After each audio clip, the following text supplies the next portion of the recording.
Hey everybody, welcome to Tales from the Flipside. CBSI presents. Today is Saturday, April 15th, doing a impromptu show from mostly Indiana. Guys, introduce yourselves. This is Dino, and today I'm a broken salesman. This is Scott, and I'm doing all right.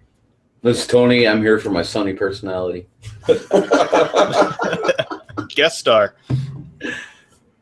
Oh, So what's going on, Paul? How you doing? yeah, you tell us, Paul. You were supposed to be here, but you didn't come. Yeah, well, Trey said he's going to punch me in the face, so I pussied out. Oh, well, that happens. But, Trey talks a good game. Yeah, I got a drink, and I guess I'm too used to our usual flow of people, but You couldn't I get had- away from that mailbox waiting on those Razwins to roll in. I had my intro ready. I was going to say P-Dub's here, and I had it all ready to go. I was going to say that I'm not fat. I just need to work on my core. There you go. But no, it's all good, man. You guys pulled in some crazy numbers. I wish I was there because my boxes are just sitting here getting dusty, and your boxes are getting lighter from the sounds of it. Yeah. So I guess we'll talk. I guess we'll break it down day by day. So we got here on Thursday night. I finally met Scott. So me and Scott and Tony I met Tony last year, so we finally met Scott this year. And we got here, we talked about some shit. Got drunk. Then we set up on Friday, met the Z Boys on Friday. I built the wall Thursday night because they let us go in on Thursday night and set up before. Damn. So What we had time the wall built at least. It opened Friday, right, at 10 a.m.? At 10 a.m. No, noon. Yep. At noon. And then Thursday it was open till like 5 to 10. You can set up all night. Damn, that's nice. That's what they did in Toledo. Yep. So hopefully they continue that. So we had all the boxes there. We had the wall set up. So all we had to do is really cater to the Z Boys, Mike and John. And they came in, and then we knocked it out of the park pretty much. So we got everything set up. We thought we had a third wall, but we really didn't. Kind of. Some girl was selling cat drawings. I don't know what the hell Yeah, it was art, trinkets, and shit. It was weird I stuff. don't know. Earwax candles. Yeah. It was ridiculous. So she had this table. She's like, "Oh, I need this table." We're like, "What?" So like, not using our table, but a table next to ours, so nobody could go to one of the sides of our booth. So we had to bring the books on the inside. So basically, we get it all set up, and the guys are like, "We're gonna go shopping." Tony, Scott, everybody's like, "We're gonna go shopping." I'm like, "Cool, dude." And you gotta help Greg, our boy Greg, help him pack. I'm like, "Okay, well, I'll sit behind, and if people come by, or I'll just sit here and watch the books." So as they're all doing that, a couple of dealers come by. I sold like $2,000 worth of books before it even started. And within 10 minutes of us being there. And within 10 minutes of being We there. didn't have boxes. Yeah. loaded yet. Yeah, did you guys Not- even not- have the Taking lids? lids off the boxes. Yeah, basically taking lids off the boxes, dude. Wow. Mm-hmm. Dino was selling kids into slavery. Yeah, pretty much. Dude, I sold it our Uber driver, dude. Yeah, even before we got to the con. We had a box in a trunk, dude, and I was like, "What's your favorite comic?" She's like, "I like Wonder Woman." She lost her job and stuff, and she was driving for Uber to get some money. So we gave her like some free Uber, some free Wonder Woman stuff. So Nice. yeah, so and then once the con started rolling, dude, I mean, what was it, another $2,000 within the first hour or something? Yeah. I mean, it was crazy. We sold dude. a couple big books early. I mean, like, you want to talk about it, Scotty? Yeah, I sold a Walking Dead 1, a House of Secrets 92, 8.0. Well, what was your Walking Dead one? Was it graded? No, it was raw. It was like a 9.4, 9.2, somewhere around there. You said $2,000. I think you're closer to 4. Yeah. Oh, I'm sorry, $4,000. So I think I sold $2,000 before it started, Paul, and another $2,000 like 10 minutes into the con. And regrettably, I sold one ASM 300 and 194. Yep. That was tough. And I'm still counting dollar bills. Yep. Yeah, I mean, maybe because last year was my first con ever, but you guys, sounds like you were banging out sales better than last year. Yeah, it was easier. I mean, I'm not saying we didn't have good books last year. We had We had good books this year too. I mean, it was easy for me, dude. I mean, we all had wiggle room on books, and once you know how it is. Once they get somebody in the booth, dude, it's over. Yeah, Dino loves that kill zone. Oh, I mean, it was crazy, Paul. Like people, I mean, and I wasn't at the haggle or people were like, oh, I need to think about it. It was like, boom, let's get it done, and it was done deals. Just that much closer to the West Coast where money just flies out of wallets. Well, you know, so we're having a good day. Things are going down, and then the worst thing in the world happens. So this guy goes, hey, let me see your Wonder Woman 98. I'm like, okay, dude, no problem. So he goes, I'm going to pass, like everybody else says. I'm like, okay, no problem. So I go to put it on the rack, and I'm like on the third rack in the middle, dude. You know how my rack's set up, right in the middle? Yeah. I go to throw it up there, and I kind of just rest it on the thing and kind of let it kind of go. Fucker falls on the floor, and I got caught it with my leg, kind of, but it cracked the corner, dude. Jesus Christ. The curse of Jon Z dropping books continues. Yeah, well, that book is just a nightmare for us. Yeah, so basically, I was very pissed off at one point, and the boys were like, it's okay, no big deal, which I was like, I understand. So it was kind of like dropping your books in the garage, in the parking lot. So I went from like a VF or near mint to a VF. Well, thank God the book didn't get damaged. Oh, I know. Yeah, that's what I was going to say. How's the book? No problem. It had just a tiny crack in it. Yeah, in the corner, dude. Thank God it wasn't a PGX, so it would have broke his fucking foot. Yeah, I mean, so if I'm the guy who bought that book, I was fair. I didn't hide it. I didn't talk. I said, hey, dude, I dropped the fucking thing. He goes, he honestly told me, dude, he goes, that shit don't matter. I was like, cool, dude.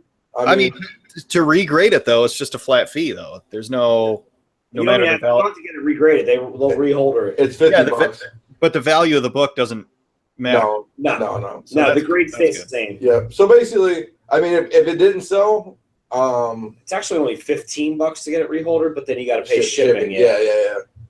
And then at the end of the day, too, if it wouldn't have done that, we would have probably reholdered it. You think we would have reholdered it? No, fuck that. Okay, we wouldn't have reholdered it. But that thing would have been on the census for the third You know what? time. We could have probably got that in the reholder for free since it was one of the early cases without the inner well. That's a good point, too. I bet we could have been like, you guys need to fucking get this. Guy didn't even care. No. I mean, when he's spending $2,000 on a book, he ain't worried about a little crack in the case. So, and at the end of the day, Paul, I didn't tell you this, though. So he met with me the day before on Saturday. I got the deal done on Sunday, but he hit up me on Saturday. He goes, I got some books in my bag. Yeah. And I'm like, okay, dude, you know how everybody's got their books in their bag, right? And then they have like a bunch of Deadpool like 12s that are worth like $1.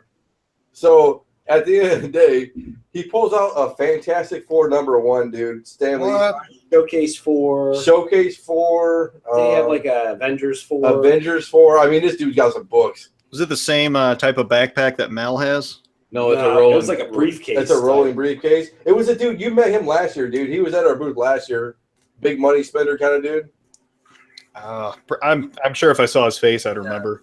So he rolls out this Fantastic Four #1. It's Stanley's signed. It's raw. It's a 1.5 probably. And he goes, I'll do a trade straight up for you for that Wonder Woman 98. And I'm like, I mean, I would have done it. He goes, how about we all think about it at night and we'll talk about it tomorrow. I'll be here tomorrow. I said, dude, I'll be here tomorrow. No big deal. And so Saturday comes along. I said, I saw him coming through. I was like, oh, he's here. So about 3 o'clock, he shows up and he goes, yeah, I was thinking about it and I don't want to do the deal. My wife doesn't want me to do the deal. Because she with your wife, man. I know she collects comics too, but I was like, shit, I thought I lost him. He goes, what about this? And then Scott had an Avengers 1.5 on the wall. And he goes, what about that book and Wonder Woman 98? What's your best price? And I was like, you got cash? He's like, yeah, I got cash. He pulls it out of a hollowed out Bible. Yeah, he pulls out a hollowed out Bible, dude. Yeah. Motherfucker had a stack like, it looked like he was drug dealing, dude. Like he was Pablo Escobar. The Lord's stash. Yeah, shit. So, you want to talk about the final number? No. Okay. So we ended up working out a deal. Yeah, pretty much. It was a good deal for all of us. So that's great. So it's all good, dude. I'm glad the book sold after previous fiascos of dropping it and unmentionables. But I'm glad it sounds like a great con to sell at, especially this year. Jesus. I feel you on that ASM though, Scott. Yeah. I was at Toledo when I sold my Werewolf by Night that I priced at $700 to not sell, and someone bought for me part cash, part trade. I sold the trade books within minutes to make up the money, and I was sitting fine. You know, I mean, some books are hard to let go. You can't look back. Yeah, we had 5 ASM 300s, and we got, what, 3 left? 2 left? We only sold one. Oh, we only sold one? No, we sold 2, yeah. Yeah, we sold 2 of them. We sold a lot of good amount of dollar books. I mean, $5 to $25 books were flying. So what we did, Paul, is we changed our layout the second day. Which was clutch. So that's a good idea. So what we did is we were like, we had to let people inside the booth to look at our premium books, right? Because we didn't have that wall there.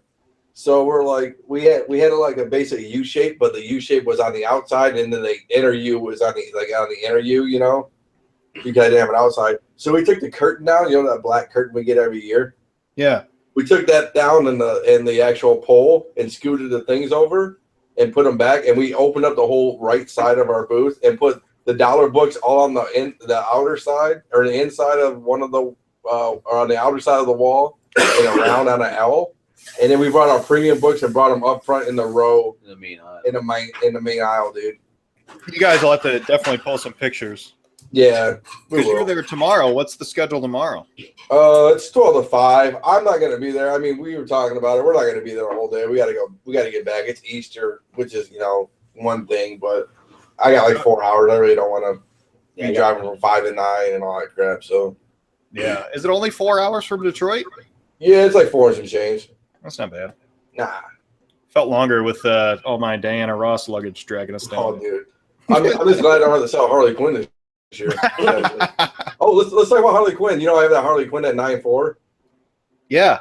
So I had it at 600 or 700 at your con. I had it down to like 600. I'm at 500 right now, and offered somebody 450 cash, and it still can't sell. What the fuck? Nobody's buying that. Nobody's buying BH. She's got to have another trailer or something come back. I don't know, dude. It's very interesting to me. And I'm the lowest, dude. Dude, you know how it is. I'm the lowest cost and the highest grade there. So, huh? Yeah, that's crazy. I saw some raws of that for $950. I saw one for 700. It was like a 9. Yeah. I wonder if people looking for it are looking for the raws, hoping that it'll grade higher. I don't know. My personal opinion is I think Harley needs another trailer or Suicide Squad 2 or solo movie. I think she needs a solo movie, something to make her mainstream. Yeah, I know that. Isn't she going to be in Justice League? I don't know. I haven't heard that. I thought I heard something about her and Joker being in Justice League for not a lot, but just a little bit. Sounds familiar, but I don't know. I can't remember. I mean, that might help. You get a trailer with her in the commercial or something, you might get a little bump. Yeah, I mean, I don't think it's going away. That's for sure.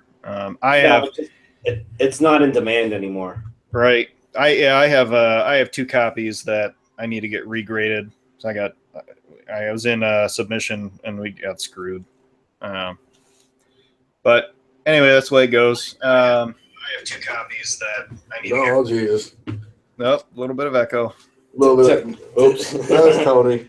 That's the last thing you need is 2 Pauls. Yeah, Tony's doing this. So at the end of the day, dude, yeah, we moved some books, man. Like the Z Boys, they were crushing it, dude, the whole day, man. Both days. Mike Z was crushing it. Yeah, he Mike sold a lot. Yeah, Mike, you know, for Mike's biggest first con, you know, like his big con, like kind of like how you were, dude. He knocked it out of the park, man. I gave him the old tip that I gave you in Toledo. He had some dirty bags on his slabs. I gave him some 2 clear bags, dude. He sold a book within 3 seconds, dude. Damn. Yeah, I mean, it's all about presentation, shaking the hands and all that good shit. What was the slab? You gave him a Mylar for the slab and didn't it sell right away? Yeah, Saga. It was like a Saga swap thing, 67. It was 67, like a Alan Moore story. Yeah. And he had it for like, you know, some amount. And He was like, I'll take what I'll take this. He had some wiggle room on it, and he's like, done. Dang. He's like, he gave me $5 for like the bags. I'm like, come on, dude. I'm like, I'm good, man. I don't really need it. It did help sell it though. Yeah, it did. Robertson was checking in the chat. He said he's seen Raw Harley's about a 9.0 move for 500 at Dallas 2 weeks ago. So Yeah, we talked to Greg. I talked to Greg today. Actually, Greg's there. We help him move every year in Indiana. Mhm. So I talked to Greg a lot. Greg had a 9.4. He was selling it for 800, and he goes, "Really? You can't get yours up?" And I'm like, "Dude, I was like, I can't give it away right now." And he's like, "That's interesting." How's he doing?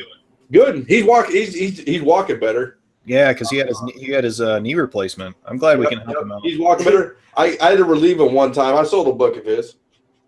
Nice. In his booth. As soon as we helped him bring his stuff in, as soon as he gets his stuff in and doesn't have to go outside, his shoes came right off. He was barefoot. That's his trademark. I could tell he's a friend of Ben C's. Scott needs to get some kind of shot. He got a big splinter from his wood. Yeah, it was a big splinter too. I showed it to Tony. He was like, "Jesus Christ." Shit. I can't remember what I was gonna say. Nope. Lost it. Back to you. Yo, you want to talk about the cosplayers, dude? Oh, fuck. We seen this one girl, dude. She had a bra style thing on and a thong, and there was no straps to the bra. It was like cup. It was just a cup. And she had like cotton balls on it, like a cloud, and that was it. Wow. And So it was nice. who's your photographer this year since I was gone? I didn't take any photos, dude. I was too busy slanging books, dude. You know how it is. Oh, hell yeah. So. We didn't talk about this, dude. Scott posted a picture of the bloodshot in a jockstrap. Yeah, that one was for Trey. I knew he'd appreciate that one. What's weird is that guy showed up right when Trey left.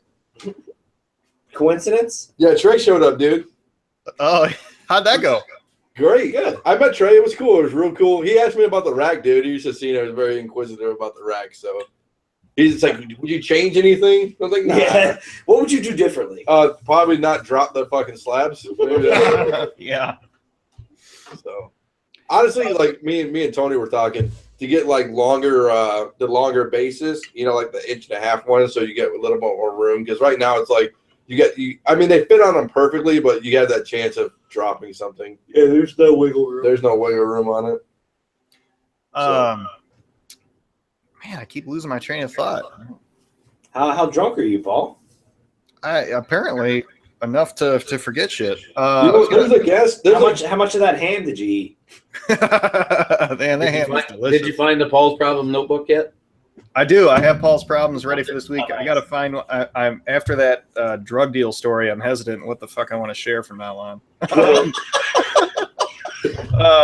You know what's funny too, Paul, is we walked across the gas station today. They had a bunch of 40 Cobras, dude. Fuck yeah. I felt right at home with you. Yeah, I could have cleaned them out. No, I haven't had a Cobra in a while. My local grocery store has I don't know when it's going to stop, but I'm riding it till they do. They have a 10 for 10 deal on their 24-ounce cans, but the one that I'm liking right now is their Labatt Blue Royal Light. Yeah, the Royale. Yeah, it's not bad. It's Labatt, so I mean it's on the list, but. Speaking of drinking, Paul, Tony, what did we drink last night, buddy? Oh, I brought some apple pie. I think that was Friday night. Oh, Friday night, yeah. Or no, Thursday night. Thursday night. So yeah, we're drinking apple pie, dude. Oh, okay. I know what you're talking about. I thought you meant an actual apple pie. No, dude. Are you guys? Anybody drinking now? Or are you on water for tomorrow's sales? Water. We're all business right now. Yeah, dude. You know how it is. We hit the restaurant on the way home from the con. We had a couple drinks, but yeah. Oh, we had Shula's Steakhouse the first day because we did so fucking awesome. I had to buy Dino a steak because he made me so much money. Man, the Dino handshake is oh, they had what was that, a 48-ounce prime rib? Yeah, no. No, Porterhouse. I was handing out handshakes, dude. I brought the Z's brought hand sanitizer, dude, or I wouldn't have been doing it. Man, the hand sanitizer that I brought in Toledo was acid. I cut my hand, dude, And I was like, I didn't have a bandage. You know what I did? I just used hand sanitizer, just threw it on and stung the shit out of it. But that's when I got the splinter from Greg White. I put some hand sanitizer on my hands, and I was like, immediately regretted that decision.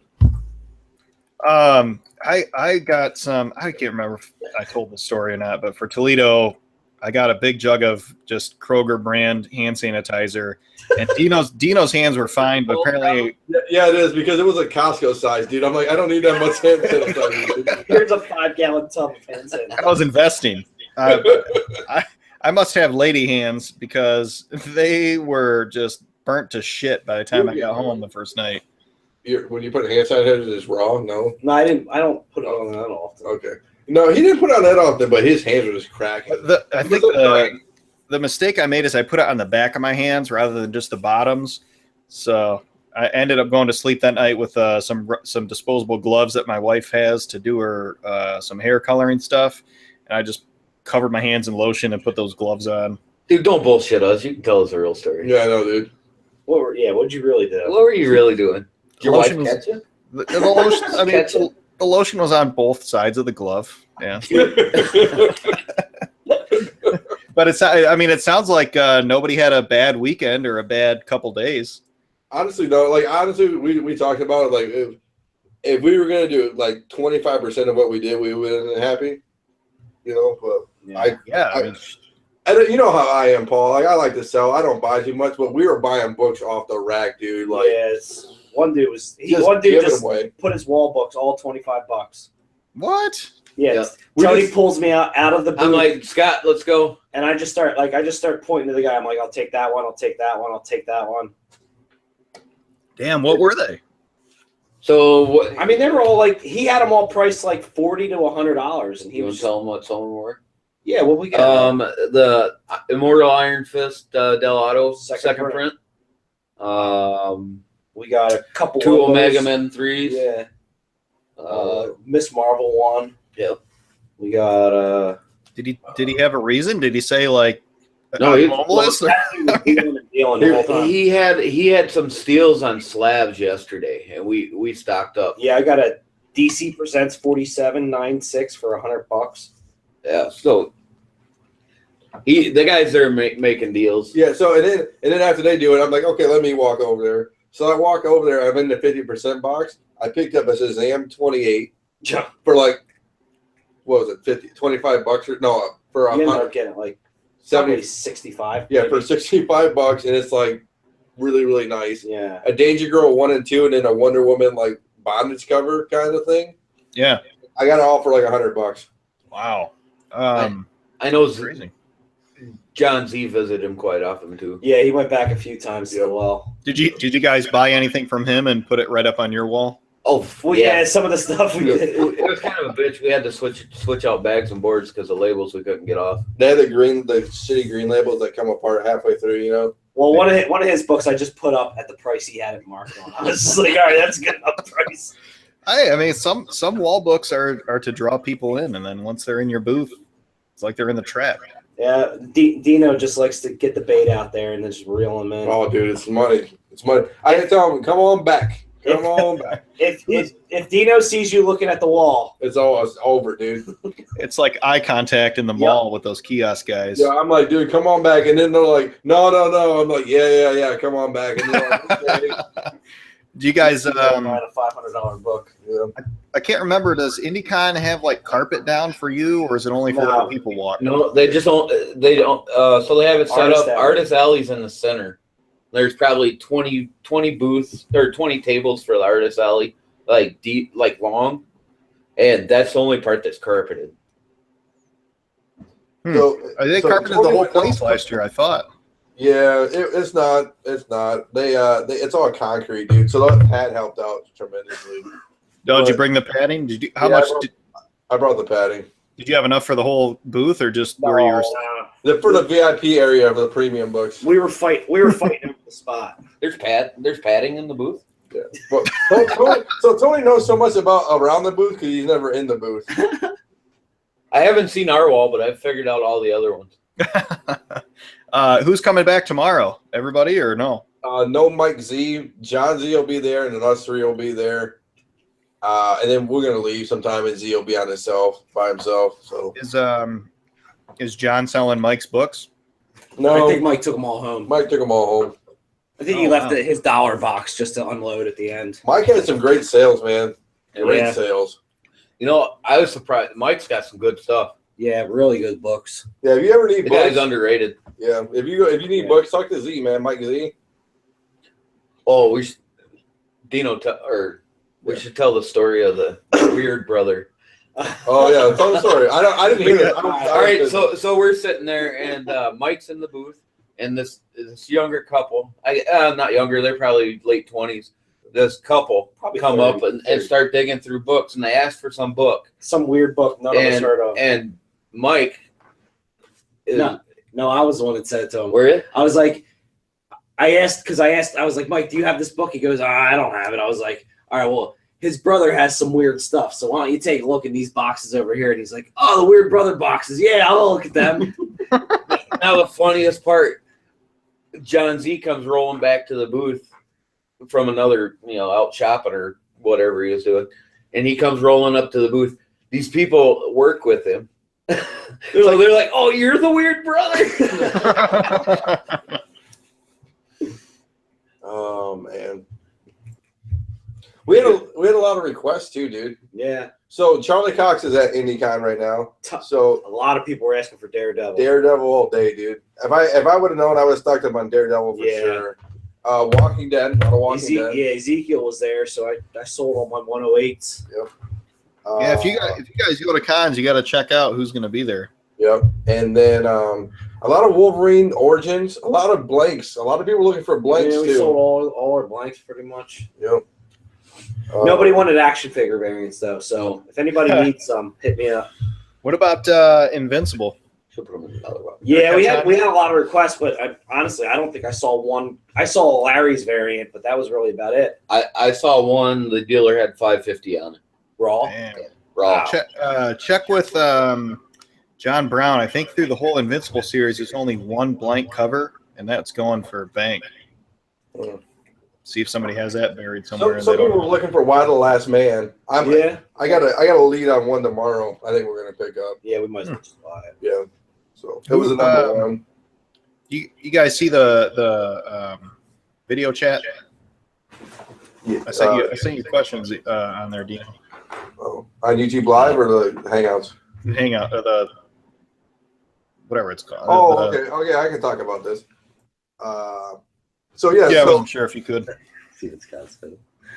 Yeah. So what we can do is, so at the end of the day, so this guy contacted me through Sean Weirgarten, like I talked about before, and we're kind of doing this consignment thing.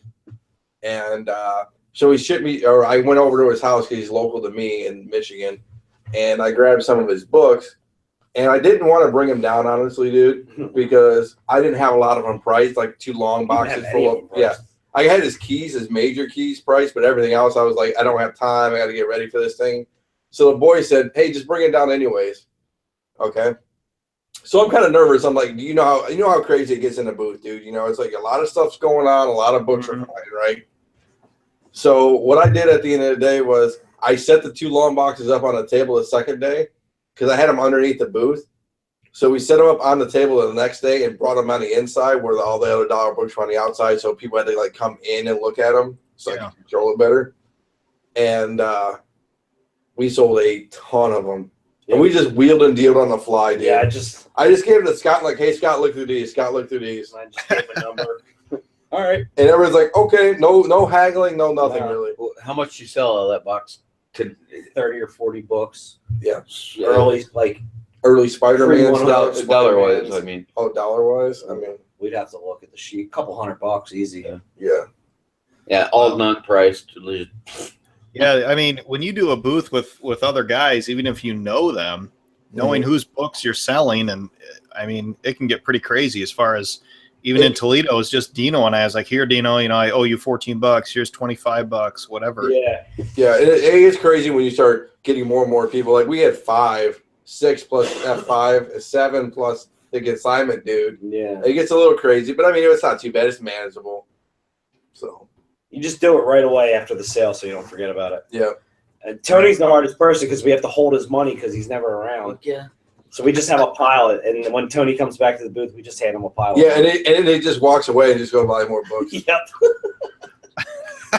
How did Ben S do? Did he leave his books and leave and make more money than the rest of us? No, he didn't bring any. I told him, dude. I was talking to Benny about it. We'll talk about that. So Ben S showed up. Trey showed up. Oh, and Ben was out there raping dealers, man. Oh my goodness. So Ben shows up. I said, "Where's your box at, man?" He's like, "Oh, I don't want to bring it." He goes, I was like, "Okay, no big deal." So he's going out looking for deals, man. He's just, Tony and I saw him at one booth. What did he have? The 560, 654. 654. Second print for $20. Flashpoint 5 sketch for 10. Yeah. Jeez. And I was just like, all right, I can't watch Ben do this. I'm gonna go. So and then Ben shows up, and then Trey goes. He says, "Hey, I'm like 3 hours away or 2 hours away," and we're like, okay." So Trey shows up, and it's the funniest thing in the world. He shows up, and he's like, "I'm tired, man, but I made it," because Z was gonna give him shit about it forever, about not showing up to Indy. And Trey's really cool, dude. He really down to earth. He loves squirrel hunting. Yeah, he loves squirrel hunting. And he loves digging Valiant boxes. All day, dude. All day. He couldn't put them down. We put ours on the floor where they should be, and then he dug right through them. So at the end of the day, though, he really helped us out. Like, he looked at a couple of books for us. We were talking about what do you think pressing wise? He walked around. He honestly said there was no variants out there. We were the only crew that had variants. We didn't have any of the big ones. I mean, we have a couple $100 ones, but nothing. Not like Holmes, Seahawk, or nothing major. Dow Auto 667. So that's a big ass gator. Yeah. A lot of the dealers are trying to make buck off the X-Men gold. A lot of them on the walls. How about the one dealer? He had a whole short box full. And we asked him, he's like, "Have you sold any?" He's like, "Not." I think he said he sold one or two, maybe, nothing major. Most of the dealers have them up for $20, and none of them are selling. None of them are moving. You guys have any cosplayers buying books this time? Some Spider-Gwen girl. Yeah, Spider-Gwen. I couldn't believe it. Saw my first Kamala. Yeah, Kamala Khan, Miss Marvel. It was funny because Z was asking for a Starfire. Yep. And he was like, "I never see a Starfire. I never see one." I had 2 or 3 of them today. Oh, the one I saw was a dude. It's a lot of dudes dressed up like girls. I don't know. I don't go to too many cons, so I don't know if that's. Yeah, there was a dude Harley Quinn. Yeah, there was a dude Harley Quinn. There was a dude in a Spider-Gwen jacket. Yeah, that was a little weird. And then you just have your normal, everyday weird people there. How's the PO situation? Wasn't bad. Wasn't bad. I was a little concerned. I forgot to put deodorant on today, so I was constantly checking. Oh, it was so hot in there, Paul. I did they're not putting the AC on or something, dude. It was just ridiculous. Well, it was 80 degrees outside, and then you get all those people breathing, all them mouth breathers. Just. Were you guys at the same booth area right by the bathroom? My favorite. We're like a couple rows in, but we're in the we're same right center. next to Neil Adams, basically. Yeah. Hey, if anybody's listening to this and they're coming tomorrow, what booth number are you guys? 1012. Next to Neil Adams. All right. Booth 1012. Yep. We're kitty corner across from CGC. Yep. Oh, nice. Is it an actual CGC booth this year? Because I remember last year I thought it was, and it was just some person as a middleman. It's CGC. It's legit. Yeah, I mean some of the people, they're the ones that are always there at the cons. I've seen the one dude from Baltimore and Philly. Nice. I think this is the first year CBCS is there. Oh, there was no exclusive contract? Nope. So basically, at the end of Artist Alley is CGC, and then the far end is CBCS. They kept them separate. And they meet in the middle, and it's like a big Sharks versus Jets. Yeah, Sharks versus Jets. And then PGX comes in and stabs them all. Oh, you know what's funny? We actually talked about this. I know the guys on Principles talked about that Iron Fist that got. A lot of people were talking about. A lot of people were talking about the con, man. The Phantom 9 too. Oh, okay. Yeah. What else were people talking about that you were surprised or asking for? Iron Fist. I couldn't believe the number of people looking for Why the Last Man. Why the Last Man? A lot of people are looking for New 52 stuff. Yep. A lot. Like, I don't think they were looking for big books, just like reading fillers material and stuff. Reading material. We got a lot of requests. Teen Titans. A lot of Teen Titans. Katana. Yeah. I didn't realize that Charlie Katana? Cox No was shit. there. Yeah. I didn't realize Charlie Cox was there, and I go to Tony. I'm like, damn, man, everyone wants Daredevil. I'm like, when did he become popular? What about Batgirl? No, We saw a lot of Batgirls on walls, but they were like market. I don't think anybody asked for one. We saw a Batgirl that was like 6'4". Yeah, and she had like 5-inch heels on. Was it Dino? Was it that? Did you see the tall girl from Toledo Con? No, that wasn't her. No. I can't remember what shoes she had on, but she was a tall drink of water. Oh my goodness! Yeah. Yeah, there's some really, really nice looking cosplayers, and then there's some where you just can't unsee it. Nice isn't the word. I mean, there's some where people somebody needs to tell them, like, no, you can't go out in public looking like that. I tell you what, there's the fat Deadpool. The guys this guy must weigh 300 pounds, and he's got a Deadpool shirt that's barely covering his belly button. Oh, yeah. And it was funny. He was like, I asked him, I was like, yeah, you want to come in and look at the booth? He goes, oh no, I'm with Thor, the weird guy. And I'm like, okay, dude, if he's the weird one, I don't know what you are. the other weird brother.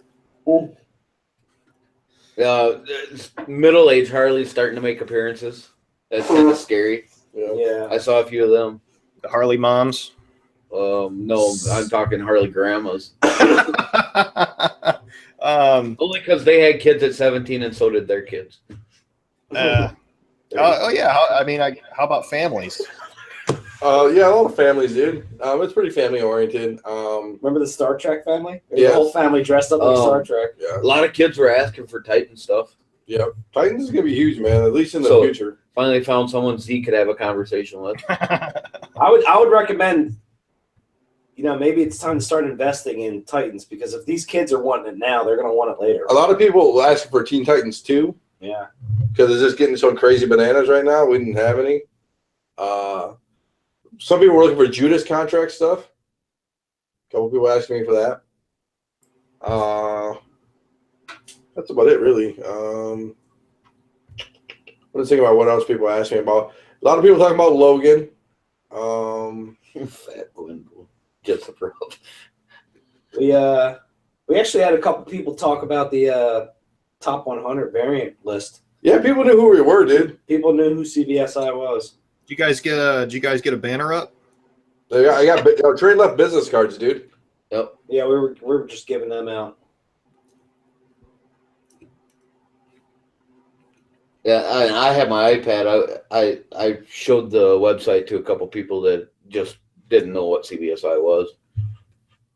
Yeah, it's kind of confusing because we got our own thing going on it, but CBSI too, so it's hard for people, Dino, do you hand any more of those Flipside flyers out? I try to, dude. It's tough, man. I say, yeah, we got this podcast, we do stuff, and Yeah, it's hard. Yeah, with that business volume, it's hard to find the time to sit down and talk to somebody about a podcast. Yeah, exactly. So I'm eating dinner at the same time, so if I go mute, that's why. Ezekiel, I heard Ezekiel was there today. He was really cool. I heard a lot of cool things about him. Charlie Cox the same way. I heard a lot of people were paying like $20 tickets to Charlie Cox to get a selfie only with him. And then this girl said she got up there and they said no more. They weren't doing selfies, but he actually honored it and let her go up there and take a selfie with him for $20. Dude, how about Neil Adams selling? The DC variants that they did, the Neil Adams variants, the 101 variants, the ones that you could buy a million of. Neil Adams month. So he did like all his home homages or yeah, he's got them shit in his booth for $50 each, but he'll sign them for free. I'll go to Midtown and buy it for $3, man. So we have at least the signatures for it. So Mike had a bunch of Neil Adams variants, so we put them on our table for $5, and they moved in like 10 seconds. Yeah. And we told him just bring a kid around and he'll sign it for free. So Karen, no? How was load-in? How does what? Sorry, I had my mouth full of food like Mel. How was load-in? You guys said you got to load in early, but yeah. Honestly, it was hand carts and just up the ramp kind of thing like last year? Up the ramp. We didn't spill the books this time.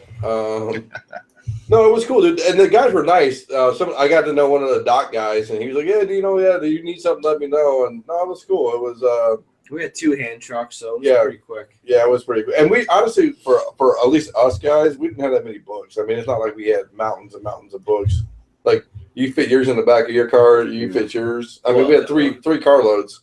And honestly, we've the 3 of us, we've all converted to short boxes, so it's just tons easier. Yeah, I don't do long boxes. I hate them. Yeah. So, and then we had a couple slab boxes, and that was it. I mean, it wasn't too crazy. We decided on a shirt to get made for Mel V. Yeah, we're gonna make you a shirt, Mel. It's gonna say "Got Milky" on it.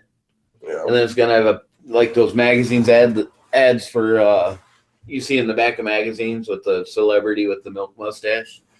They have a picture of Mel on the back. Yeah, it's gonna be a good time. It's gonna be funny. Yeah. Did Coy ever get his shirt from Mel, or is that still in the works? That's still in the works. He tried to ship it to Jimmy. He's still trying to find a 4T. Yeah. I mean, after loading in for, Indy was a while ago, but even Toledo Con, I think shorties are a lot easier to handle. Oh yeah, dude. Yeah, I when I first got into it, I had a long box, and I got tired of friggin' moving it, and I was like, I'm not doing this. I'm getting the smaller ones. Yeah, I mean, on your tables, you just put 2 shorties behind each other, and as long as your books flow the way you want them to. What I like about them, it's so much easier to condense down. As you're selling books, it's easier to condense. And then they had the booth still with the customized boxes too, dude. Yeah, I'm sure. Yeah, they probably had all that stuff. Any beef jerky for Trey, or did he buy them out? I did not see any beef jerky. There was no old men performing banjo. Little teapot. Yeah, they didn't have. They had mystery boxes as usual. They had every con. That's every con. Artist. It's pretty much all business there, man. It's nothing frivolous, nothing that doesn't belong. Yeah. I saw our boy today, Paul. That dude from Toledo, the guy with a beard. Oh, no shit. Was his? I wonder if his wife had a booth again. Yeah, they did. He didn't come by my booth, so maybe he's selling books. Yeah, he saw you and didn't want to get in the handshake trap. Oh. I was trying to shake off the last one. No kidding, right? Yeah, that guy must get around. It said his wife. He says he does cons for like 33 weeks out of the year. Jesus. That's a hustle, man. How much were tables at Indy this year? 500? Yeah, something like that around there. For a 10x10. Yeah, 10x10. Of course, ours is like 14x18. Yeah. Yeah. So we spread out a little. We spread out a lot, dude. We're like 3 feet over the line. I think our one table is not even it's completely over the line, like our table. The girl behind us got busted because she put a table on the she basically got two booths and put up tables and stuff, and she got busted for it. And they're like, "You can use that spot." We're like, "Okay," but she was really nice about it. So they just make her move it back, or was she in the aisle, or what'd she do? No, she had an extra table for some reason, and she just put it up. Yeah, and kind of the corner where she is, there's 2 pillars for the building, and they were saying something about something with fire code. They got yelled at for doing it. Yeah. It worked out for us. Yep. No fire alarms. Yep. No, but it's a good time, dude. We missed. Yeah, hopefully I can do it next year. I told my wife that who sold like $4,000 worth of books on the first day or some shit. That was one of you guys. I told my wife, and she's just like, "Oh, that's nice." It's like, yeah, I should have let him go. I wish I could be there. Yeah, it was easy, dude. It was totally like for me. It wasn't that hard, man. It was just. I mean, for any con, it's the prep that kills you. It's not going and setting up. I mean, that's sometimes can be hard, but the prep is what really was hard. I was prepping hard for like at least a month. These guys were Paul. These guys were saying like, "I'm sick of comics. I'm sick of comics. I need a week off." I didn't do much, Paul, since we did last month. So. Yeah, I mean that's what I was. I went to my LCS and the other day, and they were saying, how'd Toledo go? And I said, that was great. And long story short, I mean, I'm set to go for another show. As far as pricing, yeah, I'm just going to leave it as it is. And worst case, I just make deals. Well, it's one of them things you got to do it the first time, and then after that, all you have to do is maintain anything new. You put in. Yeah, I mean, for me, it was the first show was. I mean, pricing and learning stuff. And then the second show was learning even more from actually doing it. And I think at least depending on how fast you learn, 2 or 3 cons and you're golden. Yeah. I mean, this was my first con, but, hearing you guys, what you went through, how, did Toledo and then you guys did Indy last year, helped me be able to get on the ball. Yeah. And, like, to be honest with you, as long as you have decent books and you buy low, you know what I'm saying? It's like I can wheel and deal with the best of them. I mean, it's not hard. I mean, when you have desirable books too, that's a hard thing to do. It's like when you go to every con, it's like, how do you know what people are going to want? It's that big game. I'd say there was 10 people where we gave them the one book they were looking for at the show. That's awesome. Yeah. We worked a couple deals out with people too. Like a couple books we probably shouldn't have sold for what we sold, but we could tell they were going to a collector and not someone who was going to flip them. Yeah. Or they played you really well. Yeah, whatever. Did you guys see? You guys are kind of in the dark for a couple days, but I know the Star Wars trailer came out.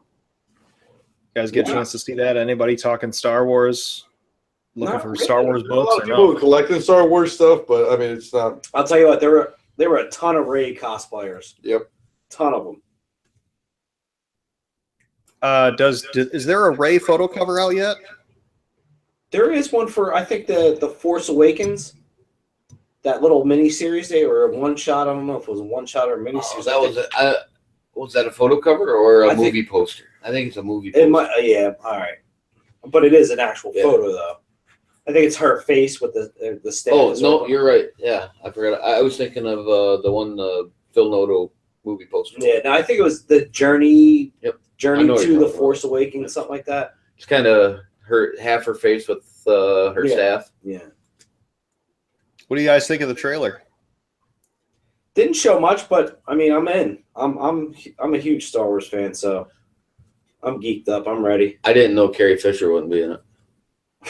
Is that for? No. Well, they filmed some scenes with her before she died, though, so I can't remember. Yeah, I mean, they had Grand Maul Tark or whatever Tarkin. I mean, that dude. I mean, that actually didn't look too bad in the first one. I heard, I mean, I don't know for sure. I didn't research it, but I heard there was 50-50 on if they were going to use the Carrie Fisher scenes or cut them after she passed away. I mean, you might as well use them. You know what I'm saying? Might as well. I had a hard time listening to the trailer and not hearing the Joker every time Mark Hamill talked. Yeah, you know what? He definitely doesn't sound like, the Luke Skywalker from the 80s. Yeah, exactly. What happened to his YouTube thing? Yeah, it wasn't. I started watching it, and then Yeah. I got out of it, but I thought it was only ended up with 2 or 3 episodes or something. Yeah, and I thought it was supposed to be more than that. He just hasn't done anything. I like that. I really did. His like vintage toy show or something. Yeah. Anybody watch that Netflix series about something about the toys that I grew up with or something like that? No. I'll have to look that up. I know I posted about it on the G Plus page, but I haven't. Maybe it's not out yet. I don't know. News Central here. I don't know for that series. And then did anybody play Star Wars Battlefront? No. The first one? I have the first one. Oh, yeah, the first one. Was it decent? Yeah, I mean, I didn't play it much because you got to play online. There's like, is it strictly online? I mean, they have like a couple missions you could do, but I mean, it's more like here's like 10 waves of enemies, just like kill them. Battlefield. Yeah, I mean, the gameplay is solid. It's really cool because you could be on the light side or the dark side. I mean, you get to play with Vader, you get to flying TIE fighters and shit. It's cool, but you really got to play it online. And I mean, the boards are huge. Like I still can't find it for my PS2. I'm not a gamer, Paul. I don't know any of this. The boards are really huge, and I mean, you're playing like 20v20. And I'm not that good anymore, but I hate playing online because you get killed, you get smoked by 10-year-olds. Yeah, if you try and buy Battlefront or Star Wars Battlefront #1 now, it's almost not worth it. Paul, the bad thing about the whole thing is they smoke me and they tell me to beg my mom. That's the sad part about it. They want to beg my mom. God, they talk so much shit. Like, and I say, isn't it past your bedtime? And then their mom comes in and like, Dino, it's time to go to bed. Yeah, go to bed. I used to like to play Call of Duty online, dude. And I for the longest time I'm like, man, seems like this time of day I can't get any kills or anything, and I keep getting smoked.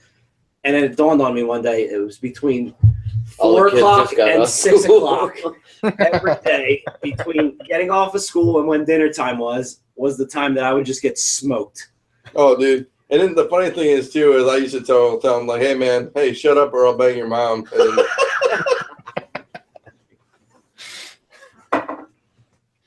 oh, man. Yeah, the footage looked good, but, I mean, they always pull, and I say it's in-game footage, but they always pull it from the $5,000 PC that they're playing on the highest settings. I mean, I have it on Xbox One, and it's beautiful and it's smooth. I got the PC that can take over the world. So I mean, I can play it on PC, but I don't know. I've been playing a lot of PS4. My cousin gave me a bunch of games, dude. He gave me Shadows of Mordor. He gave me was it Bloodborne? He gave me Dragon Age, the Dragon Age Inquisition. Yeah, that's the second one. Yeah, he gave me Call of Duty Advanced Warfare. That's one of them. Yeah, the older one. Yeah. What else did he give me? Give me a couple games, man. So I'm PS4 hooked up for a while. So it's not on RetroPie yet. Oh, let's talk about that. So I brought the RetroPie to Indy, dude. Oh, sweet. And I showed the boys. Oh yeah, we were sitting here playing Masters of the Universe. He-Man's Master of the Universe. They had Swamp Thing on there. Okay. There are some bad Nintendo games, man. So. No, it was a good time. So still can't land the airplane on Top Gun. Yeah. Oh, dude, on the aircraft carrier? Yeah. Oh, it was so hard. So we did that, and then as we're drinking, yeah. Could you imagine paying $50 for that Swamp Thing game? And you play it for 5 minutes, you're like, this game fucking blows, man. Or Karate Kid, or all those awful games. Yeah. So we did that, and then I guess we're speaking of some Spy Hunter. Yes, Spy Hunter. Since we're talking about Nintendo, you want to lead into the Nintendo question, my man? Yeah, we had on our outline. Nintendo is going to stop making the classic. You know what that means, Paul? What? That Dino's RetroPie business is back up and running. That's right. Yeah, those were hot in the aftermarket for a while. Are they still? Yeah, you can't find them. I mean, unless you.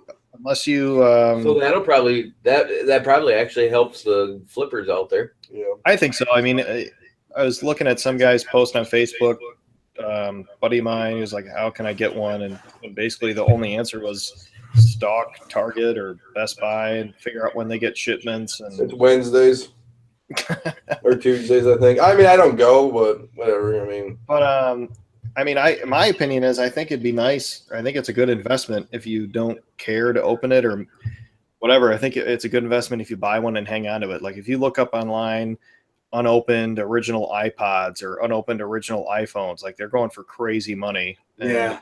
the same thing might happen. I mean, the same thing might happen to this. Same thing if you look up the original Game Boy sealed, or at least even open and complete. But if you can find one. Speaking of toys, you might want to talk about the toy, that big ass toy that was across the way from us. Oh God, the GI Joe aircraft carrier. Yeah, aircraft carrier. Oh, in a box, complete. This box is like 6 foot wide by like 4 foot deep and like 3 foot tall. You could ship leg it in this box. we could Tony was going to say if he ever gets homeless, he's just going to get that kind of box. He asked the guy, "Hey, can I bring it home and play in the hotel room with it and bring it back tomorrow?" They built Ming Chen built one of those on Comic Book Man, I think. Oh yeah, I wonder how long it took. Oh, who knows? But it's cool. I mean, like I said, it's a huge box. Like it takes up half a table. Yeah, it's Jesus. He's got $900 on it too. Yeah, I was just about to ask what he's asking for it. Wow. I'm gonna get it down to 300. Ain't gonna fit in your car. I don't care. I'll put it on the top. Strap it to the roof. Covered in bugs and shit by the time you get home. Just don't take a picture of that side of the box when you sell it. Yeah.